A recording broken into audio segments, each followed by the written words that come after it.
এই জন্য পৃথিবীর মুসলমানদের জন্য মাযহাব যুগ যুগ থেকে মানুষ মেনে আসছে, আমাদেরকে মানতে হবে। কথা বুঝছেন? আর এর দলিল কুরআন হাদিস দ্বারা আছে। বড় বড় মুহাদ্দিস, বড় বড় মুদাক্কিক মেনেছেন। আল্লাহ পাক সকলকে বুঝার তৌফিক দান করুক। একটা এক্সাম্পল আপনাকে দিয়ে দিই বাবা। মৌলভী সাহেব জালসাতে এসেছেন, আসার পরে বলছেন মাযহাব মানা যাবে না। তাহলে ওই মৌলভী সাহেবকে সামনে দাঁড়িয়ে বলবেন যে হুজুর মাযহাব যদি না মানা যেত তোকে কেন মানবো? এখানে কি করতে এসেছিস তুই?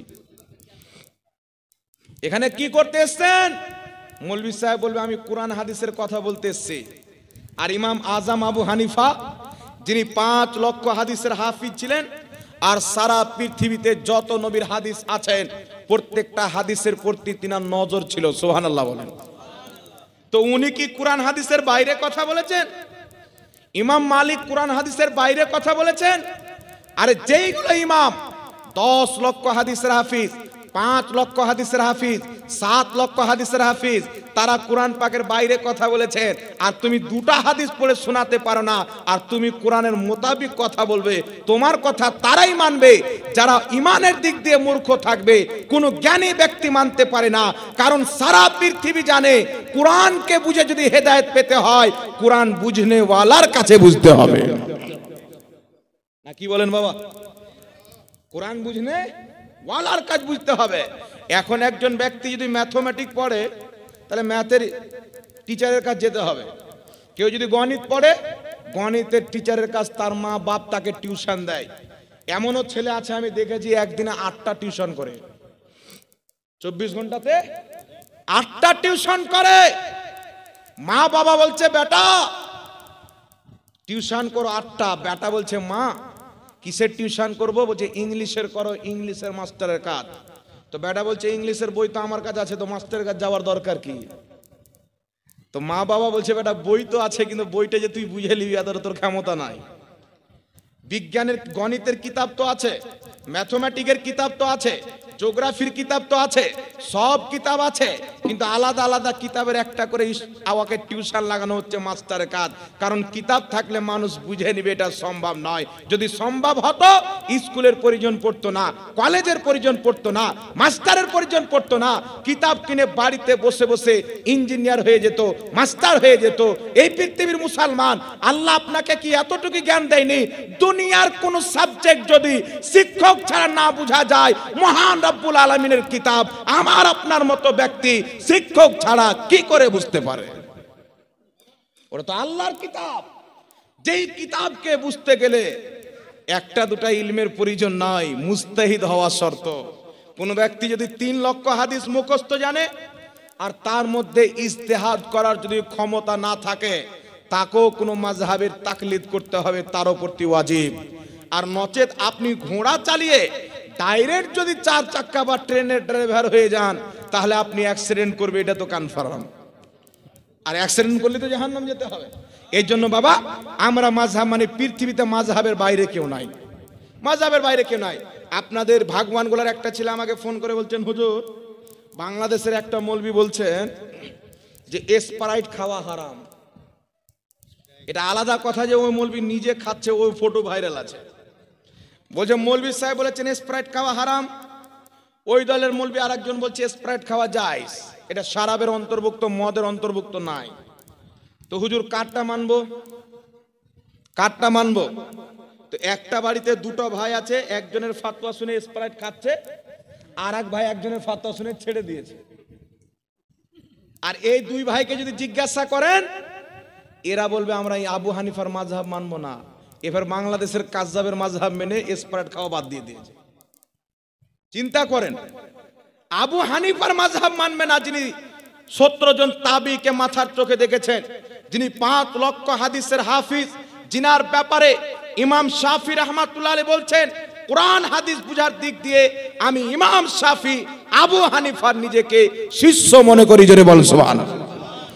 এই জন্য মাযহাবের বাইরে কোনো রাস্তা নাই। আপনার মৌলবি যে কথা বলছে না কোরআন হাদিস দিয়ে বলছেন আপনি, যে ওর বক্তব্য শুনে আমল করছেন ওটাও আপনার এক প্রকারের মাযহাব মানা হচ্ছে, কিন্তু আসল মাযহাব হচ্ছে চারটি। আরও ছিল তাদের মাযহাবের মাসলাগুলি কিতাবে সংরক্ষিত করা হয়নি, তার জন্য চারটি মাযহাবের কিতাব সংরক্ষিত করা হয়েছে, হিফাজত করা হয়েছে, এই জন্য চারটি মাযহাব টিকেছে। কিয়ামতের সকাল পর্যন্ত যত মুসলমান হবে এই চার মাযহাবের অন্তর্ভুক্ত তাকে হতেই হবে। জোরে বল সুবহানাল্লাহ। এখানে আর একটা কথা আপনাকে বলে দিই, যে আমি ধরেন বাচপান থেকে শাফি মাযহাবের লোক, আমার বাপ দাদা গোটা এলাকা 14 গোষ্ঠী দেশ সব শাফি মাযহাবের লোক। 50 বছর বয়স হওয়ার পর, 18 বছর বয়স হওয়ার পর বা 40 বছর বয়স হওয়ার পর আমি মাযহাবে শাফি ছেড়ে হানাফি মাযহাবে চলে গেলাম, মাযহাব চেঞ্জ করে দিলাম। কিছু লোক আছে না মাযহাব চেঞ্জ করার লোক, বিকেলবেলা এখানে সকালবেলা এখানে, গিরগিটির মতো রং চেঞ্জ করে। আচ্ছা, যেই ব্যক্তি একটা ছেলেকে দেখছি একদিন নামাজ পড়লাম আমার পাশে আছে, ওর আমিনের আওয়াজ শুনতে পাই না, দুদিন পর আবার খোদা না খাস্তা আমার পাশে হয়ে গেছেন, দুদিন পর আমিন বলছে তো কানের পর্দা ফেটে যাবে। আমি ওকে ডাকলাম তো যে সহি হাদিসে পেয়েছি। আমি 2 দিন আগে কোন হাদিসে পেয়েছিলি? 2 দিন আগে যে আস্তে আমিন বলছিল তো কোন হাদিসে পেয়েছিলি? ওই যে মৌলবীর কাছে শুনেছিলাম।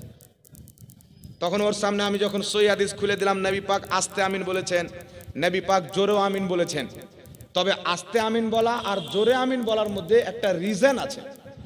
নবী আস্তে কেন বললেন, নবী জোরে কেন বললেন, এটা আমার আপনার চাইতে নবীর সাহাবী বেশি বুঝবেন।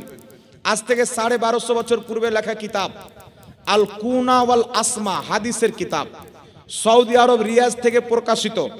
এই কিতাবের হাদিস নাম্বার 1090। লেখকের নাম হচ্ছে ইমাম দুলাবি, হাদিসের সনদ সহিহ। ওয়াইল ইবনে হুজুর, যিনি জোরে আমিন বলার হাদিসও বর্ণনা করেছেন, আস্তে আমিন বলার হাদিসও বর্ণনা করেছেন। হযরতে ওয়াইল ইবনে হুজুর নবীর সাহাবী বলছেন, আল্লাহর নবী নামাজে পাঠ করলেন ওয়ালা দাল্লিন ফাকালা আমিন, তারপরে তিনি আমিন বললেন, রাফা বিহা সাউতাহু, নিজের আওয়াজকে উঁচু করলেন, মা আরাহু ইউআল্লিমুনা, এটা ছিল শিক্ষা দেওয়ার জন্য। ওয়াইল ইবনে হুজুর ইনি বলছেন নবী জোরে আমিন বললেন, এটা সাহাবাকে শিক্ষা দেওয়ার জন্য, যে ওয়ালা দাল্লিনের পর আমিন বলতে হয়, এটা যেন সাহাবায়ে কেরাম জেনে নেয়। জোরে বল সুবহানাল্লাহ। নচেত নবীর প্র্যাকটিক্যালি আমল কি ছিল?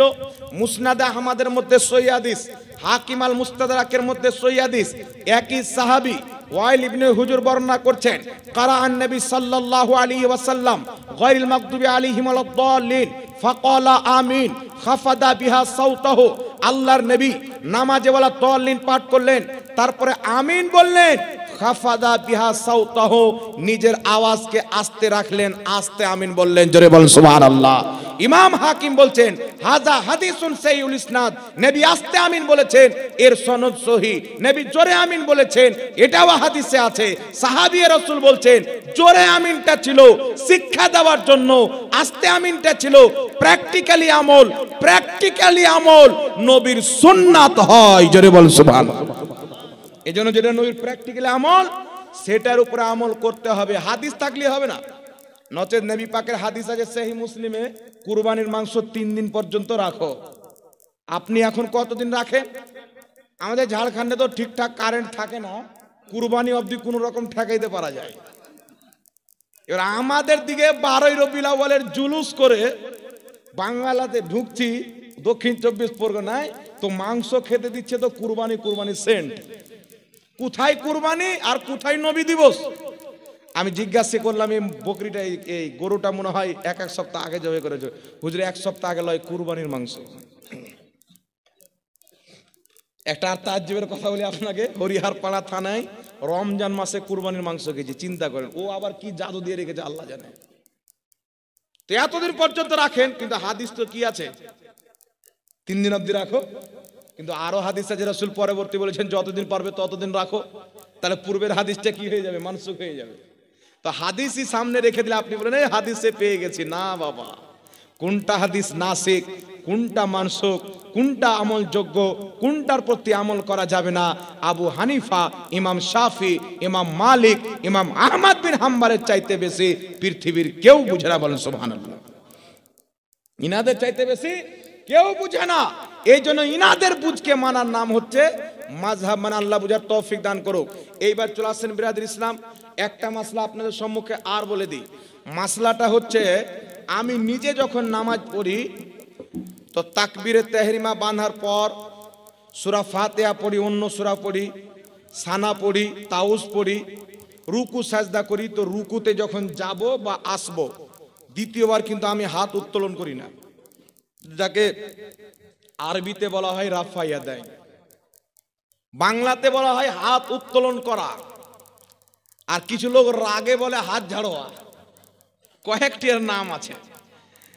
তো রাফা ইয়াদাইন আপনারা জানেন তো বাবা? জানেন না? আমরা নামাজ পড়ি তো রাফা ইয়াদাইন করি না। কিছু ভাই আছে তারা রাফা ইয়াদাইন করে, আর অনেক ভাই আছে এরা আগে রাফা ইয়াদাইন করতো না, পরে করে। মনে রাখবেন, যারা আস্তে আমিন বলতে এখন জোরে বলে, এদের ধারণা যে আস্তে আমিন বলাটা ভুল, তাই জোরে আমিন বলে। যারা আগে রাফা ইয়াদাইন করতো না, এখন রাফা ইয়াদাইন করে, এদের ধারণা হচ্ছে রাফা ইয়াদাইন না করলে নামাজ হবে না, তাই এরা রাফা ইয়াদাইন করে। যারা এইগুলো ধারণা নিয়ে রাফা ইয়াদাইন করে আমিন জোরে বলে, এদের নামাজ শয়তানের লিস্টে যাবে, এদের নামাজের লিস্টে যাবে না। কারণ নবী আস্তে আমিন বলেছেন, সহিহ হাদিস, নবীর সুন্নাত। নবীর একটি সুন্নাতকে নাজায়েজ মনে করে, একটি সুন্নাতকে অবৈধ মনে করে, আরেকটি সুন্নাতকে বা আরেকটি তরিকাকে আপনি অ্যাকসেপ্ট করলেন একটাকে ভুল বলে, তো আপনার ঈমান থাকবে? এই জোরে বলেন, আপনার ঈমান থাকবে? আপনার আমল আল্লাহর দরবারে কবুল হবে? তো আজকে আমি সকালে শাফি আর বিকালে হানাফি, সকালে হানাফির বিকালে ওয়াহাবি, এইরকম করা মানে নাফসের পূজা করা, ধর্ম মানা হয় না। এখান থেকে যদি আমি বেরিয়ে চলে যাই তো উমরপুর যাব, লালগোলা হয়ে কাট মেরে চলে যাই তো বহরমপুর হয়ে যাব। তো একটা লোক চলতে চলতে চলতে চলতে চলে গেছে আপনার শহীদাপুর মাদ্রাসার কাজ, জঙ্গিপুর। জঙ্গিপুর গিয়ে বলছে, আমি আর এই হানাফি রাস্তায় চলবো না, আমি হানাফি রাস্তায় চলবো না, আমি ওয়াহাবি মত রাস্তায় যাব। ও বেটা ঘুরে লালবাগ হয়ে বহরমপুর হয়ে উমরপুর যেতে যাচ্ছে। তো রাস্তায় অ্যাক্সিডেন্ট হয়ে মরে যাবে, তো উমরপুর কি করে যাবে? শর্টকাট রাস্তা ছেড়ে মুসিবতের রাস্তাকে ধরতে যাচ্ছেন। রাস্তায় কত বাঘ হবে, ভাল্লু হবে। এই জন্য বাবা আপনাকে বলতে চাই, বুঝতে শিখবেন। শুনেন, আমরা আস্তে আমিন বলি, নবী পাক আস্তে আমিন বলেছেন। যারা আগে আস্তে আমিন বলতেন, এখন কেউ হাদিস দিয়েছে জোরে আমিন বলছেন। আর বর্তমানে তো মিথ্যা প্রচার হচ্ছে হাদিসের নামে। জলঙ্গির বিমল দাসের বেটা তিনি বলতেছেন, কি বলছেন, যে সাহাবায়ে কেরাম এত জোরে আমিন বলতেন, মসজিদ গুম গুম করে আওয়াজ হতো। আমি চ্যালেঞ্জ করে বলতে চাই, মুসলমান, পৃথিবীর কোন কিতাবে এমন কোন সহিহ হাদিস নাই যে সাহাবারা জোরে আমিন বলতেন তো মসজিদ গুম গুম করতেন। পৃথিবীর কোন কিতাবে কোন একটা সহিহ হাদিস কোন মুহাদ্দিস লেখেনি, বলেন সুবহানাল্লাহ। কোন মুহাদ্দিস লেখেনি। তবে জয়ীফ হাদিস আছে, মুসান্নাফ ইবনে আবি শাইবাতে জয়ীফ হাদিস আছে, বুখারীতে তালিক আছে, বাব আছে, কিন্তু হাদিস নাই। আর কেউ যদি বর্তমান গায়ের মুকাল্লিদের নিকটে জয়ীফ হাদিস মানে জাল হাদিস, তো এত জোরে আমিন বলা যে মসজিদ গুম গুম করবে, এটা বলা মানে জাল হাদিসে আমল করা, সহিহ হাদিসে না। আর আস্তে আমিন বলা সহিহ হাদিসে বিদ্যমান। সারা পৃথিবীতে কেউ যদি আস্তে আমিন বলার হাদিসকে জয়ীফ প্রমাণ করতে পারে, কিয়ামতের সকাল পর্যন্ত মুসলমান সূর্য পশ্চিম দিকে উদিত হবে, নবীর আস্তে বলা আমিনকে কোন মায়ের লাল আপনার জয়ীফ প্রমাণ করতে পারবে না। আরে বলেন না আলহামদুলিল্লাহ। তো এটা মনে করিয়েন না যে আপনার আমল হাদিসের খেলাপ আছে। এবার চলে আসেন বিরাদর ইসলাম, রাফা ইয়াদাইন করা কি আপনাকে বলছি, শুনেন। দেন আগে একটা কথা বলে দিই, এই যে রাফা ইয়াদাইন করা যারা করে ওদের নিকটে কি, বাংলাদেশের দুজন মৌলবি দুটো কিতাব লিখেছে, আমি ওই দুটো কিতাব উমরপুরে কিনেছি। একটা কিতাবের নাম হচ্ছে জাল হাদিসের কবলে রাসূলুল্লাহর সালাত, এর লেখক হচ্ছে মুজাফফর বিন মহসিন। ইউটিউবে আপনারা দেখে থাকবেন। এর বক্তব্য হচ্ছে আল্লাহর নবী অনেক জায়গাতে ভুল করেছেন। একে আমি ভালো মানুষ মনে করতাম, যেই দিন তার এই কথাটা শুনলাম ওকে ডাইরেক্ট 3 তালাক দিয়েছি, জায়গাও চেঞ্জ করিনি। জি, যে বলবে যে আমার নবী একাধিক জায়গায় ভুল করেছেন, তাহলে ওর কত ভুল হবে চিন্তা করছে। আল্লাহ বলছেন উতুল্লিন বাদা যালিকা জানিম, যারা আমার নবীর সম্মানকে খাটো করতে চায় এদের মধ্যে কারোর জন্ম শুদ্ধভাবে হয়নি, সবাই বেজন্মালো। আল্লাহর কোরআনে বলেছেন, এটা আমি বলছি না। কুরআন পাকে কেউ যদি নবীর গুস্তাখি করে, মুসলিম নামের হোক, পুরোহিত নামের হোক, আপনার বৈদ্য নামের হোক, ইহুদি নামের হোক, খ্রিস্টান নামের হোক, এটা আল্লাহ পাক বিচার করেছেন নবী মুস্তাফার শানে বেয়াদবি একমাত্র হারামজাদা ছাড়া কেউ করতে পারে না, কেউ করতে পারে না। আর আল্লাহর নবী কয়েক জায়গাতে ভুল করেছেন, এটা নবীর গুস্তাখি না নবীর প্রশংসা? এই জোরে বলেন। নবীর ভুল আজ পর্যন্ত কেউ বলেনি। দুঃখজনক হচ্ছে সৌদি আরবের একজন মৌলবীর সাথে তুর্কির একটা আপনার অ্যাঙ্কার, যাকে বাংলাতে সাংবাদিক বলা হয়, কথা বলছেন। তো উনি বলছেন যে আল্লাহর নবী অনেক জায়গাতে ভুল করেছেন। তো অ্যাঙ্কার তুর্কির অ্যাঙ্কার হচ্ছে সুন্নি, তো বলছে আচ্ছা আল্লাহর নবী তো ভুল করেছেন, আপনারা যিনাকে ইমাম মানেন ইবনে তাইমিয়া, ইনি কি ভুল করেছেন? বলছে ইবনে তাইমিয়া যা লিখেছে কোরআন হাদিস থেকে লিখেছে, এর কোনো ভুল হয়নি, তবে আল্লাহর নবী একাধিক জায়গায় ভুল করেছেন, এর দলিল হাদিসে আছে। চিন্তা করেন, এই মস্তিষ্কের লোক আজকে আপনার ইমানকে ধ্বংস করতে আসছে। মানুষের সামনে বলছে রাফেদান করা জরুরি। জলঙ্গির বিমল দাসের বেটা একটি কিতাব লিখেছেন, অতি লিখছে রাফেদান করা জরুরি। মুজাফফর বিন মহসিন লিখছে রাফেদান করা জরুরি। আব্দুর রাজ্জাক বিন ইউসুফ একটি কিতাব লিখেছেন, কিতাবটির নাম হচ্ছে আপনার পরিচালিত সালাত বা নাম রাসূলুল্লাহ সাল্লাল্লাহু আলাইহি ওয়াসাল্লামের সালাত। এই কিতাবের মধ্যে লিখেছে রাফেদান করা জরুরি। কিন্তু তাদের পূর্বের ইমাম মুহাদ্দিসরা কি লিখেছেন? যারা আহলে হাদিস মতকে, যারা ওয়াহাবি মতবাদকে তৈরি করেছেন, এদের মাথার তাজ, এদের ইমামরা কি বলেছেন রাফেদান ব্যাপারে একটু আপনাকে শুনিয়ে দিই। কিতাবটির নাম ফাতাওয়া উলামায়ে আহলে হাদিস, তৃতীয় খণ্ড, পৃষ্ঠা নাম্বার 154। এই কিতাবের মধ্যে লিখছেন তারকে রাফেদান সে নামাজ মে কোই খালাল নেহি আয়েগা। কেউ যদি রাফেদান না করে তার নামাজের মধ্যে চুল পরিমাণেও কোনো ব্যাঘাত ঘটবে না। এটা আহলে হাদিসদের ইমাম লিখছে ফাতাওয়া আহলে হাদিসের মধ্যে।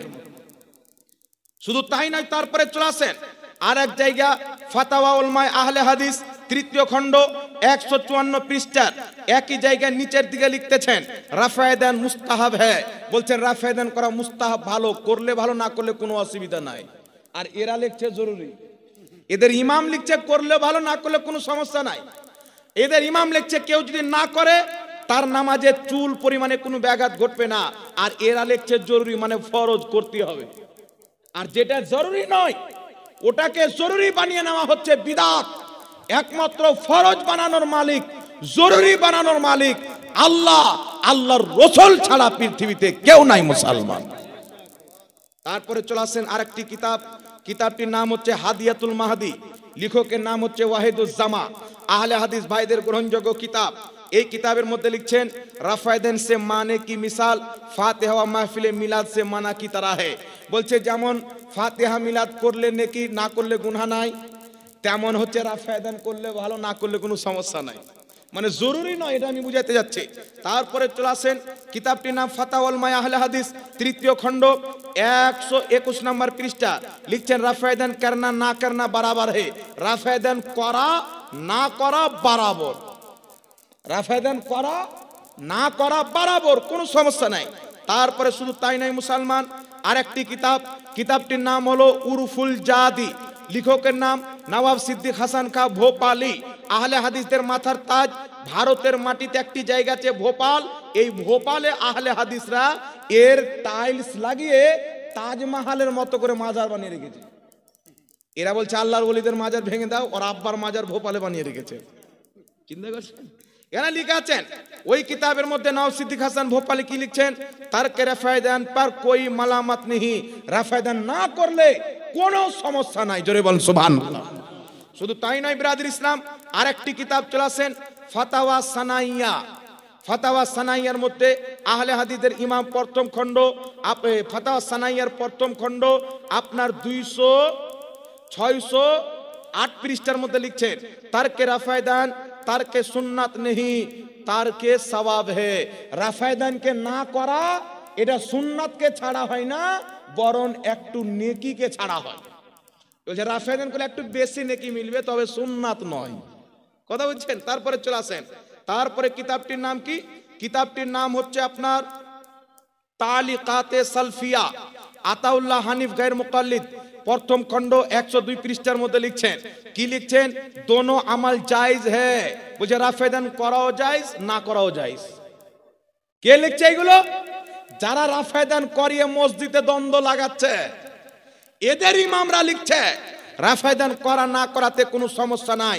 এবার আপনাদের সম্মুখে হাদিস পড়ছি, শুনেন। কিছু লোক আপনাকে হাদিস দিবে বুখারী থেকে, নবী মুস্তাফা সাল্লাল্লাহু আলাইহি সাল্লাম নামাজে রাফেদান করেছেন।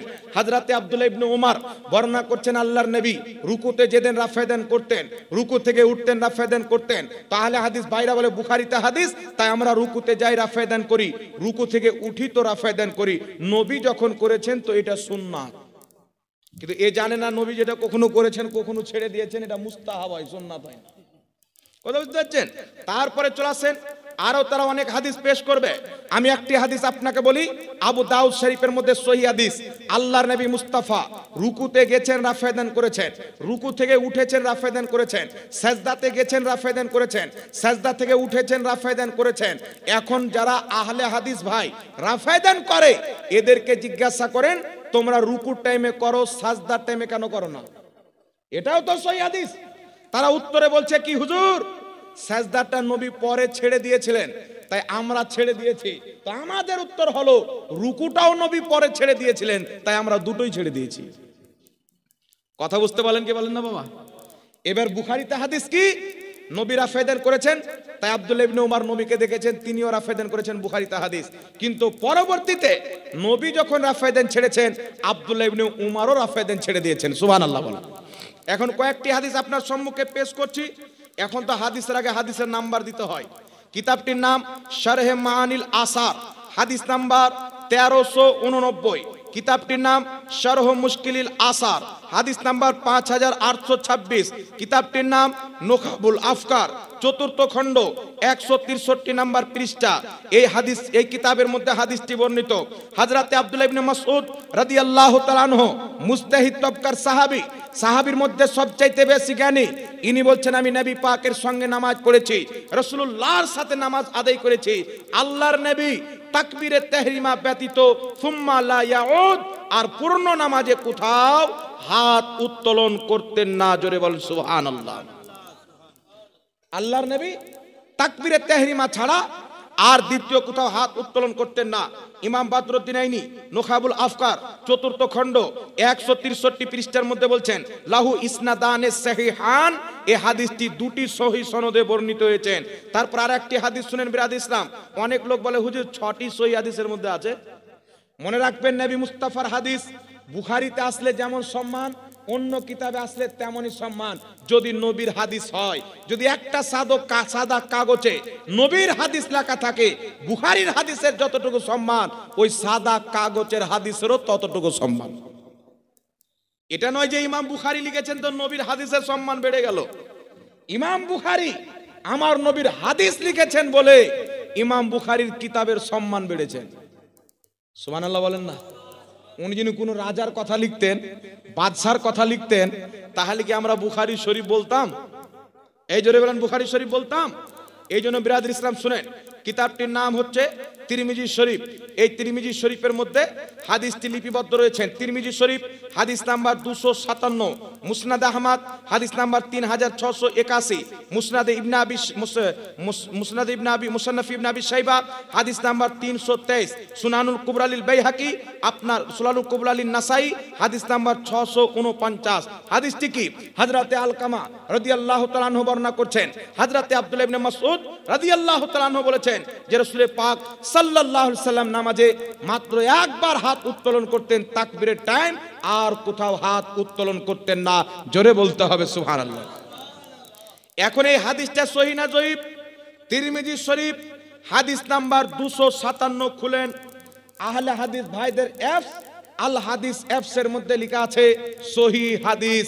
এই হাদিসটাকে গায়র মুকাল্লিদিন বড় ইমাম নাসিরউদ্দিন আলবানী তিরমিজির তাহকিক করে বলছেন, হাজা হাদিসুন সহিহুন, তিরমিজি শরীফের হাদিসের সনদ সহিহ। জোরে বলতে হবে সুবহানাল্লাহ। এই হাদিসটিকে ইমাম বদরুদ্দিন আইনি সহিহ বলেছেন। এই হাদিসটিকে শেখ শোয়েব আরনাউত বলছেন রিজালুহু সিকাত। এই হাদিসের সমস্ত বর্ণনাকারী সহিহ। আমার নবী মুস্তাফা তাকবীরে তাহরিমা ছাড়া আর কোথাও হাত উত্তোলন করেননি। শুধু তাই নয় বিরাদর ইসলাম, একটু লক্ষ্য করে মাত্র কয়েকটি হাদিস শুনেন। আরেকটি হাদিস আপনাকে শোনাই, মুসনাদে আবি ইয়ালা হাদিস নাম্বার 5039, মুসনাদে দারে কুতনি হাদিস নাম্বার 1133, সুনানুল কুবরা বাইহাকি হাদিস নাম্বার 2534, মাজমাউজ জাওয়াইদ হাদিস নাম্বার 2581, আরো অনেক কিতাবের মধ্যে লিপিবদ্ধ রয়েছেন। হযরতে আব্দুল্লাহ ইবনে মাসউদ বলছেন, ক্বালা সাল্লাইতু মা রাসূলিল্লাহ সাল্লাল্লাহু আলাইহি সাল্লাম ওয়া আবু বকরিন ওয়া উমর, উনি বলছেন আমি নবীর পিছে নামাজ পড়েছি, আবু বকর সিদ্দিকের পিছে নামাজ পড়েছি, হযরতে উমরের পিছে নামাজ পড়েছি। এদের মধ্যে কেউ তাকবীরে তাহরিমা ব্যতীত আর অন্য কোথাও হাত উত্তোলন করতেন না, না রুকুতে যাওয়ার টাইমে করতেন, না রুকু থেকে উঠার টাইমে করতেন। জোরে বলেন সুবহানাল্লাহ। ইমাম তুর্কমানী রাহমাতুল্লাহ আলাইহি বলছেন কোন কিতাবের মধ্যে, আল জাওহারুন নাকি দ্বিতীয় খণ্ড 78 পৃষ্ঠার মধ্যে লিখছেন হাদিসটির সনদ সহিহ। শেখ সোয়েব আরনাউত লিখছেন হাদিসটির সনদ সহিহ। এখান থেকে কি বোঝা গেল বাবা, আমার নবী শুধু নয়, নবী পাকের প্রথম খলিফা আবু বকর সিদ্দিক রাফায়দান করতেন না, উমরে ফারুকও করতেন না। এখন দলিল আপনাকে দিব যে ইলমের জ্ঞানের দরজা হযরতে আলীও রাফায়দান করতেন না। কোন হাদিসের মধ্যে আছে শুনেন, হযরতে আলী রাফায়দান করতেন না। হাদিসটি মুসান্নাফ ইবনে আবি শাইবা। ইমাম ইবনে আবি শাইবা কে? একটু আমার দিকে লক্ষ্য করেন বাবা। ইমাম বুখারীর ওস্তাদ, ইমাম মুসলিমের ওস্তাদ, ইমাম ইবনে মাজার ওস্তাদ, ইমাম ইবনে আবি শাইবা, যিনি ইমাম বুখারীকে পড়িয়েছেন, যিনি ইমাম মুসলিমকে পড়িয়েছেন, যিনি ইমাম ইবনে মাজাহকে পড়িয়েছেন, উনি নিজের কিতাব মুসান্নাফে ইবনে আবি শাইবার মধ্যে হাদিসটি উল্লেখ করেছেন, হাদিস নাম্বার 1353। আসিম বিন কুলাইব বলছেন যে আন্না আলিয়ান কানা ইয়ারফাউ ইয়াদাইহি ফি আউয়ালি তাকবীরাত। হযরতে আলী রাদিয়াল্লাহু তাআলা আনহু যখন নামাজ পড়তেন, মিনাস সালাতি সুম্মা লা ইয়াউদ বাদা, সুম্মা লা ইয়ারফাউ বাদা, হযরতে আলী যখন নামাজ পড়তেন তো তাকবীরে তাহরিমাতে একবার হাত তুলতেন প্রথম তাকবীরে নামাজে, তারপরে আর হাত তুলতেন না। জোরে বলেন সুবহানাল্লাহ। ইমাম বদরুদ্দিন আইনি বলছেন ইসনাদুহু সহিহ, হাদিসের সনদ হচ্ছে সহিহ। শেখ সোয়েব আরনাউত বলছেন হাদিসের সনদ হচ্ছে সহিহ। তারপরে আরো অনেক ইমাম, ইমাম সাইলাই নাসবুর রিআয়া কিতাবের মধ্যে লিখছেন হুয়া আসরু সহিহুন, এই হাদিসের আসার হচ্ছে সহিহ। একটু জোরে বলতে হবে সুবহানাল্লাহ। এখন আপনারা বলেন, যারা বলে রাফায়দান করা জরুরি তাদের ফতোয়া অনুযায়ী নবী যতদিন রাফায়দান করেননি, নবী জরুরি জিনিস ছেড়ে দিয়েছেন। আর নামাজে যদি জরুরি জিনিস ছাড়েন নামাজ হবে? জি, নামাজে জরুরি জিনিস ছাড়লে নামাজ হবে না। তো নবীর নামাজ হয়নি যতদিন তিনি রাফায়দান করেননি এদের ফতোয়া অনুযায়ী। আবু বকর সিদ্দিকের নামাজ হয়নি, উমর ফারুকের নামাজ হয়নি, উসমান গনির নামাজ হয়নি, হযরতে আলীর নামাজ হয়নি।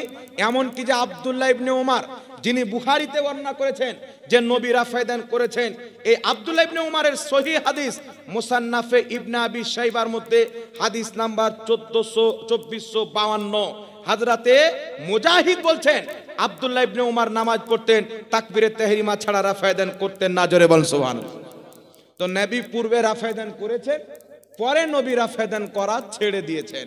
এই জন্য রাফায়দান না করা এটা নবীর শেষ জীবনের আমল, আর শেষ জীবনের আমলটাই হয় সুন্নাত। জোরে বলতে হয় রাফায়দান না করা নবীরও সুন্নাত, আবু বকর সিদ্দিকেরও সুন্নাত, উমরেরও সুন্নাত, আলীরও সুন্নাত, আব্দুল্লাহ ইবনে মাসউদের সুন্নাত, আব্দুল্লাহ ইবনে উমরের সুন্নাত, অসংখ্য সাহাবী অসংখ্য তাবেঈর সুন্নাত।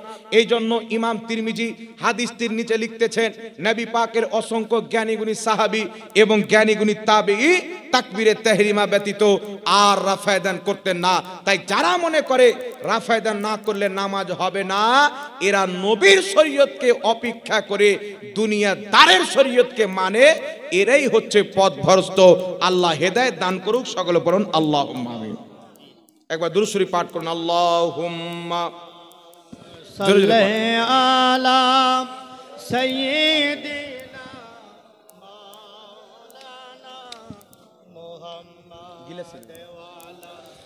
আলে সাইয়্যিদিনা মাওলানা মুহাম্মদ সাল্লাল্লাহু আলাইহি ওয়াসাল্লাম মুহাম্মাদিন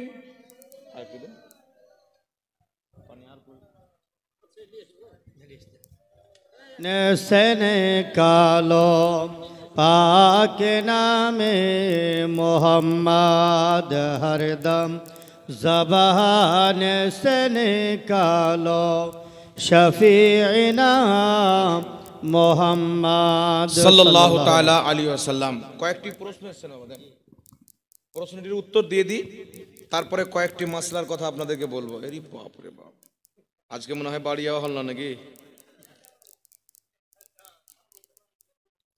আসসালামু আলাইকুম। ওয়ালাইকুম আসসালাম ওয়া রাহমাতুল্লাহি ওয়া বারাকাতুহু। মসজিদে ঘুমানো যাবে কিনা?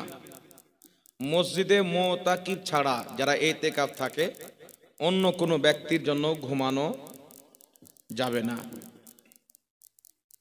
তারপরে লিখেছেন, কি লিখেছে? আকিকার মাংস কিভাবে বন্টন করতে হবে? আকিকার মাংস কিভাবে বন্টন করতে হবে? আপনি চাইলে পুরোটা বন্টন করতে পারেন, আপনি চাইলে 3 ভাগ করতে পারেন, কোনো সমস্যা নাই। 1 ভাগ গরিব গারবাকে, 1 ভাগ আত্মীয় স্বজনকে, 1 ভাগ নিজের বাড়িতে। বুঝতে পারলেন? এভাবে ভাগ করবেন, এটা মুস্তাহাব তরিকা, ভালো তরিকা। কিছু লোকের ধারণা হচ্ছে যে আকিকার মাংস মনে হয় ছেলের মা বাপ খেতে পাবে না, ওর গোটা গোষ্ঠী খেতে পাবে, কোনো সমস্যা নাই।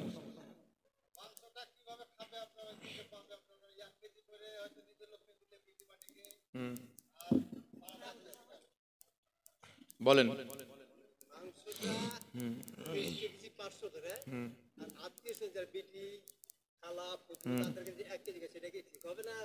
ঠিক হবে, জান বলছে অন্য লোকজনকে দিচ্ছে 500 গ্রাম করে, আর নিজের যারা আত্মীয় স্বজন তাদেরকে দিচ্ছে হাফ কিলো, মানে 1 কেজি করে। তো নিজের লোককে একটু বেশি দিতে পারে, কোনো অসুবিধা আছে কি? আপনাকে বুঝে নিতে হবে, নিজের লোক বেশি ভালোবাসা তাই বেশি দিচ্ছে, এতে আকিকার কোনো সমস্যা হবে না, হয়ে যাবে।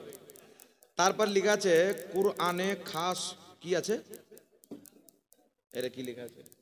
কে লিখেছেন এটা? একদম গুড ইংলিশ করে লিখে দিয়েছেন তো।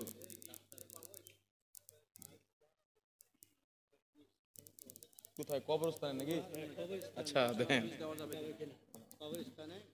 কবরস্থানে ঘাস মারা বীজ দেওয়া যাবে কিনা? দেখেন বিরাদর ইসলাম, বুখারী এবং মুসলিম এবং তিরমিজি 3টা কিতাবের মধ্যে সহিহ হাদিস। আল্লাহর নবী একদিন একটা রাস্তা দিয়ে যাচ্ছেন, হঠাৎ করে দাঁড়িয়ে গেলেন যে রাস্তাতে 2টি কবর ছিলেন। তো আল্লাহর নবী বললেন এই 2টি কবরে আযাব হচ্ছেন। সাহাবী বললেন ইয়া রাসূলুল্লাহ কি কারণে আযাব হচ্ছেন? তো আল্লাহর নবী আলাইহিস সালাতু ওয়াস সালাম বললেন একজন পেশাবের ছিটা থেকে বাঁচছিল না, আর একজন ব্যক্তি মানুষের চুগলি করত, তাই তাদের কবরে আযাব হচ্ছে। নবী বললেন সাহাবী যাও তোমরা খেজুরের ডানা নিয়ে এসো। একটি খেজুরের ডানা আনা হলো, আল্লাহর নবী 2 ভাগে বিভক্ত করে কবরে রেখে দিলেন 2টিতে। বললেন যতদিন পর্যন্ত এই খেজুরের ডানা কাঁচা থাকবে ততদিন পর্যন্ত এদের কবরের আযাবে কমতি থাকবে। ইমাম ইবনে হাজার আসকালানি বুখারী শরীফের শারা ফাতহুল বারীর মধ্যে লিখেছেন যে ওই খেজুরের ডানা যতদিন কাঁচা থাকবে আল্লাহর তসবিহ পাঠ করবে, আর তার তসবিহ পাঠ করার সওয়াব কবরবাসী পাবে, যেহেতু কবরের ছাদ মাইয়াতের অধিকার। কথা বুঝতে পারছেন? এই জন্য তার কবর আযাবে কমতি হবে। আর আল্লাহ কোরআন পাকে বলেছেন সাব্বাহা লিল্লাহি মা ফিস সামাওয়াতি ওয়া মা ফিল আরদ, জমিন আসমানে যা কিছু আছে আল্লাহর তসবিহ পাঠ করে। সুতরাং কোনো কবরে যদি ঘাস বের হয়, ওই ঘাস আল্লাহর তসবিহ পাঠ করে কবরবাসী নেকি পায়, ফলে তার কবরবাসী উপকৃত হয়। এই জন্য বিনা প্রয়োজনে কবরস্থানের ঘাস বিষ দিয়ে মারা বৈধ নয়, জায়েজই নয়, নাজায়েজ। আর যদি প্রয়োজন থাকে, এত ঘাস হয়ে গেছে মাটি দিতে যাওয়ার সমস্যা হচ্ছে, মানুষের জিয়ারত করতে যাওয়ার সমস্যা হচ্ছে, তো যতটুকু প্রয়োজন অতটুকু ঘাস আপনি কাটতে পারেন, কোনো সমস্যা নাই। কথা বুঝতে পারছেন?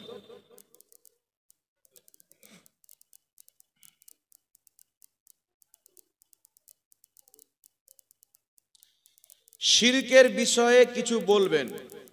দেখেন বিরাদর ইসলাম, কিতাবটির নাম হচ্ছে তাফসিরে ইবনে কাসির, লেখকের নাম ইমাম ইবনে কাসির। এই কিতাবের মধ্যে ইমাম ইবনে কাসির একটি হাদিস নিয়েছেন, তিনি নিজেই হাদিসটিকে সহিহ লিখে দিয়েছেন কিতাবে। বর্ণনাকারী হযরতে হুযায়ফা বিন ইয়ামান। হযরতে হুযায়ফা বিন ইয়ামান বলছেন যে আল্লাহর নবী বললেন হুযায়ফা বিন ইয়ামানকে যে আমার সাহাবী, আমাকে কিছু লোকের ভয় আছে, তারা বের হবে, বেরিয়ে আমার উম্মতের প্রতি শিরকের ফতোয়া দিয়ে তাদেরকে হত্যা করবে। তো হুযায়ফা বিন ইয়ামান বলছেন, ইয়া রাসূলুল্লাহ, আপনার উম্মত কি শিরকে লিপ্ত হয়ে যাবে? রাসূলে খোদা সাল্লাল্লাহু আলাইহি সাল্লাম বলছেন, না, যাদের প্রতি শিরকের ফতোয়া দিবে তারা হবে মুসলমান, আর যারা শিরকের ফতোয়া দিবে তারা নিজেই শিরকের নিকটবর্তী হবে, তারা নিজেই শিরককারী হবে। তো বর্তমান জামানাতে ওই নবীর যুগ চলছে, হিন্দু মূর্তি পূজা করে ওকে বাদ দিয়ে, খ্রিস্টানরা ঈসা মাসির মূর্তি বানিয়ে পূজা করে তাদেরকে বাদ দিয়ে, যারা আসল মুশরিক তাদেরকে বাদ দিয়ে মুসলমানের উপরে শিরকের ফতোয়া লাগায়। বলছে তুই ইয়া নবী সালামুন আলাইকা পড়ে নিলি, তুই মুশরিক হয়ে গেলি, তুই কিয়াম করে নিলি শিরক হয়ে গেল, মহরমে খিচড়ি বানিয়ে শিরক হয়ে গেল। শিরক কাকে বলে? আল্লাহ ব্যতীত আল্লাহর কোন সৃষ্টিকে আল্লাহর সমতুল্য করে দেওয়া, এটা হচ্ছে শিরক। তো আপনি মহরমে খিচড়ি বানালেন, তো খিচড়িকে আল্লাহ বানিয়ে দিলেন, এ আবার কি করে শিরক হলো? তো সমাজের মধ্যে আরেকটা কথা মনে রাখবেন, এটা খুব ভয়ানক পরিস্থিতি।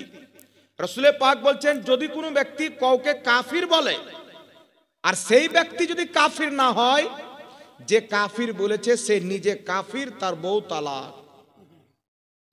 তো যারা শিরিক করে না, আমাকে কেউ যদি বলে জাহাঙ্গীর মৌলভী মুশরিক, আর আমি যদি জীবনে শিরিক না করে থাকি, মুশরিক না থাকি, যে আমাকে মুশরিক বলল ও নিজে মুশরিক, ওর স্ত্রীও তালাক, এবং ও ইসলাম থেকে বেরিয়ে কাফিরের অন্তর্ভুক্ত হয়ে গেল। বুঝতে পারলেন? এই জন্য পাবলিকের জন্য ফতোয়া দেওয়া হচ্ছে হারাম। হযরতে আব্দুল্লাহ ইবনে উমর, হযরতে ইমাম মালিক, বড় বড় সাহাবীকে কেউ যদি মসলা জিজ্ঞাসা করতেন, তিনারা বলতেন কোরআন পাকের ফতোয়া রাস্তাঘাটে দেওয়া নয়, আমার ইফতা দারুল ইফতাতে চলে আসবে, যেখানে আমি ফতোয়া দিই ওখানে যাবে, বিবেক বিবেচনা করে ভেবে চিন্তা ভাবনা করে তোমাকে ফতোয়া দেবো। আর এখন একটা জাহিল বলে দিচ্ছে এটা মুশরিক, এটা শিরিক। মানে এখন মায়ের পেট থেকে আগে মানুষ জন্ম নিত। শোয়েবুল ঈমান নামক হাদিসের কিতাবে ইমাম বাইহাকি লিখছেন, রাসূলে পাক বলেছেন, যখন তোমাদের বেটা বা বিটি হবে তো সর্বপ্রথম লা ইলাহা ইল্লাল্লাহ বলতে শিখাও। এই আপনারা শুনতে পেলেন? মা বোনেরা শুনতে পেলেন? শুনেন, যখন ছেলে বা মেয়ে হবে, আমার নবী বলছেন সর্বপ্রথম শব্দ তাকে লা ইলাহা ইল্লাল্লাহ বলতে শিখাও। আর এখন পরিস্থিতি উল্টা, মানুষের চরিত্র ব্যবহার দেখে মনে হচ্ছে কিছু কিছু লোক মায়ের পেট থেকে এসছে, ওকে ওর মা লা ইলাহা ইল্লাল্লাহ শিখায়নি, ওনার আম্মা জান শিখিয়েছে শিরিক শিরিক শিরিক। এটা শিরিক, এটা বিদাত, এটা শিরিক, এটা বিদাত। ওই যে সুন্নিরা শিরিক করে, সুন্নিরা শিরিক করে। তো ভাই, সারা পশ্চিম বাংলার মাটিতে, আমার বাড়ি মুর্শিদাবাদে নয়, ভাগবানগোলাতে নয়, আমার বাড়ি হচ্ছে ঝাড়খণ্ডে। এই মুর্শিদাবাদের মাটিতে নিরপেক্ষ জায়গাতে যারা আমাদেরকে বলে এদের আকীদার মধ্যে শিরিক আছে বা এরা শিরিক করে, ওদের 50টা মৌলবি বসান, 100টা মৌলবি বসান, আমরা মাত্র 2টা মৌলবি থাকবো। যদি আমাদের কোনো আকীদাকে, কোনো আমলকে শিরিক বা বিদাত প্রমাণ করতে পারে, আমাদের জীবন তার নামে রেজিস্ট্রি করে লিখে দিয়ে দেব, তার গোলামি করতে প্রস্তুত আছে। আর এটা আমাদের চ্যালেঞ্জ থাকলো, কিয়ামতের সকাল পর্যন্ত সুন্নি জামাতের কোনো আকীদাকে বা কোনো আমলকে পৃথিবীর কোনো মায়ের লাল না শিরিক প্রমাণ করতে পারবে, না বিদাত প্রমাণ করতে পারবে।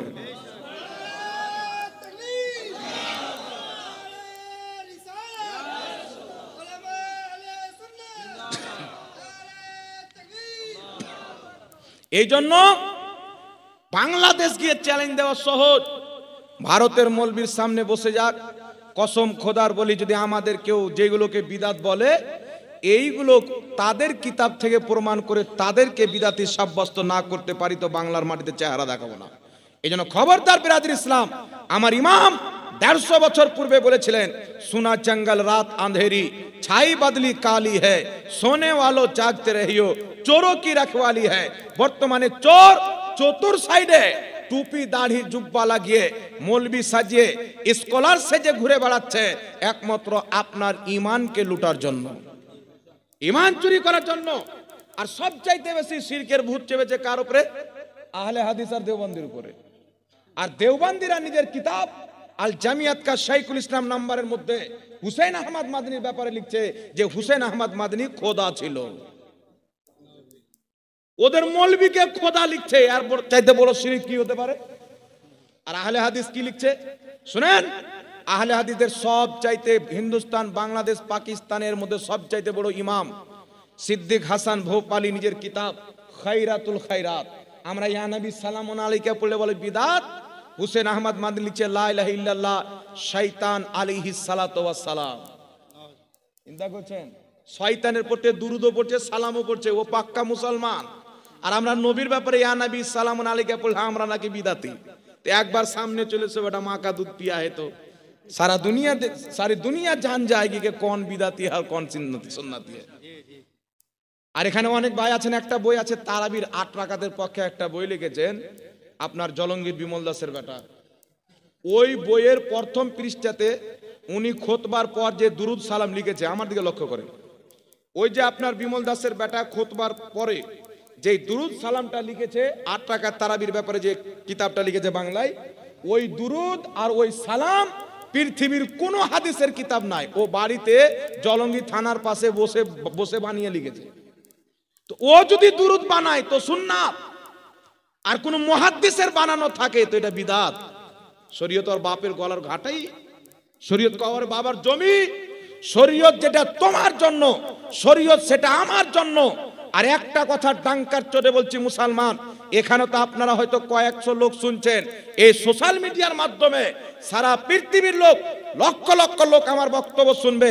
আমি চ্যালেঞ্জ দিয়ে আমার নাম্বার সহ দিয়ে দিচ্ছি, কোন সাধারণ লোককে নয়, তাদের যারা বড় ইমাম পরিচিত মুখ আছেন, যদি ইয়া নবী সালামুন আলাইকাকে, আর যদি আমরা যে সুর করে দুরুদ পাঠ করি আল্লাহুম্মা সাল্লি আলা সাইয়্যিদিনা মাওলানা মুহাম্মদ, এইগুলি দুরুদকে যদি অবৈধ বিদআত প্রমাণ করতে পেরে নেয় আমার সামনে বসে, তাহলে আমার কাছ থেকে মুহমাঙ্গা ইনাম পুরস্কার তাকে দেওয়া হবে, মুহমাঙ্গা পুরস্কার।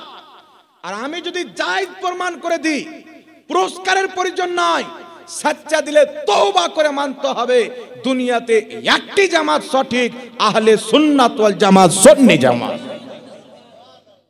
দেখেন আপনারা চেষ্টা করেন তো কোন মায়ালাল আছে কিনা বাংলার মাটিতে, ক্ষমতা হবে না মুসলমান, এ শুধু আপনার ঈমানকে ধ্বংস করতে আসে। একটা কথা মনে রাখবেন, যে ভালো ডাক্তার রোগীদের চিকিৎসা করে, আর যে চিটার ডাক্তার ও ভালো লোককে রোগী বানিয়ে চিকিৎসা করে। বুঝতে পারছেন? তো এরা যদি ভালো মানুষ হতো তাহলে আমাদের কাছে আসতো, আপনার মতন সাধারণ লোকের কাছে যেত না। এর নিয়ত খারাপ। আল্লাহ বলছেন ফাসআলু আহলা যিকরি ইন কুনতুম লা তা'লামুন, যেটা তোমরা জানো না, যারা জানে তাদের কাছে গিয়ে জেনে নাও। তো আল্লাহ তো যারা জানে তাদের কাছে যেতে বলেছেন, এ আসবে আপনার কাজ, আমার কাছে নয়। জানে যদি হাঙ্গেরাজ কাজ চলে গেলে তওবাও করতে হবে, মনে হয় বিয়েটাও পড়িয়ে পাঠাবেন নাকি। তো শিরিক কাকে বলে? আল্লাহ ছাড়া কোনো সৃষ্টির ইবাদত করা, পূজা করা, তাকে আল্লাহ সমতুল্য মনে করা, এগুলো শিরকের অন্তর্ভুক্ত। আর আল্লাহ পাক আমাদেরকে শিরক থেকে পাক রেখেছেন, যেন আমরা পাক থাকি। সকলে পড়ুন আল্লাহুম্মা আমিন। বাড়িতে প্রাণীর ফটো ছবি থাকলে কি শিরকের গুনাহ হবে? নাউজুবিল্লাহ, আস্তাগফিরুল্লাহ। মানুষের ব্রেন এত খারাপ করা হয়েছে যে হারামকেও শিরিক বলছে। জামেউল আহাদিসের মধ্যে একটি হাদিস রয়েছেন সহিহ সনদে, আল্লাহর নবী সাল্লাল্লাহু আলাইহি সাল্লাম বলেছেন, কবিরা গুনাহ করার কারণে কোনো ব্যক্তি কাফির হয় না। আর মনে রাখবেন, যেই ব্যক্তি শিরিক করলো ও কাফির হয়ে গেল। কথা বুঝতে পারলেন? কেউ যদি শিরিক করে ও আর মুসলমান থাকে না, কিন্তু কবিরা গুনাহ করলে কোনো ব্যক্তি কাফির হয় না, পাপী হয়। পাপী হওয়া আলাদা, কাফির হওয়া আলাদা। যদি গুনাহ করলে কাফির হয়ে যায়, তো অনেক সাহাবীর মাধ্যমে গুনাহ প্রকাশিত হয়েছে। বুখারীর মধ্যে হাদিস, একজন সাহাবী নবী পাককে কিছু চুটকুলা বলে ধুলায় গোড়াগড়ি করে নবীকে হাসাতেন। ওর কাজই ছিল কোন না কোনো ভাবে আল্লাহর নবীকে হাসানো। একদিন আল্লাহর নবীর দরবারে দারু পান করে এসেছেন, চিন্তা করেন। একটা মৌলভী সাহেব বলছেন আমার মাদ্রাসায়, যে হুজুর আমরা হেঁটে যাচ্ছি তো একটা লোক দারু খেয়ে আছে, বসে আছি, এসে বলছে হুজুর চা খান, ওর মুখ দিয়ে ভাগ করে দারু বেরোচ্ছে। তো মুফতি সাহেব বলছেন যে হুজুর সালা মৌলবীকেও ভয় করে না গো, দারু খেয়ে আছে, এসে বলছে চা খান। তা আমি ওকে বুখারীর হাদিস শুনলাম যে সাহাবী দারু পান করে নবীর কাছে ছিলেন। সাহাবীটা এসে নবীকে হাসাবেন, আল্লাহ নবী দেখছেন দারুর গন্ধ, নবী বলছেন একে কোড়া মারো। সাহাবায়ে কেরাম কোড়া মারতে নিয়ে গেছেন দারু পান করার শাস্তি দিতে। তো ওই সাহাবীকে শাস্তি দিচ্ছেন, এর আগে আরেকবার দারু পান করেছিল, হযরত ওমর ফারুক কোড়া মেরেছিলেন, আবার দারু পান করেছেন। তো সাহাবায়ে কেরাম শাস্তি দিতে দিতে বলছেন এর লজ্জা শরম কিছু নেই, এর উপর আল্লাহর লানাত, এ বারবার দারু পান করে। নবী পাক যখন শুনলেন বলছেন খবরদার, তারপর তুই লানাত পাঠায়ও না। লানাত কেন পাঠায়?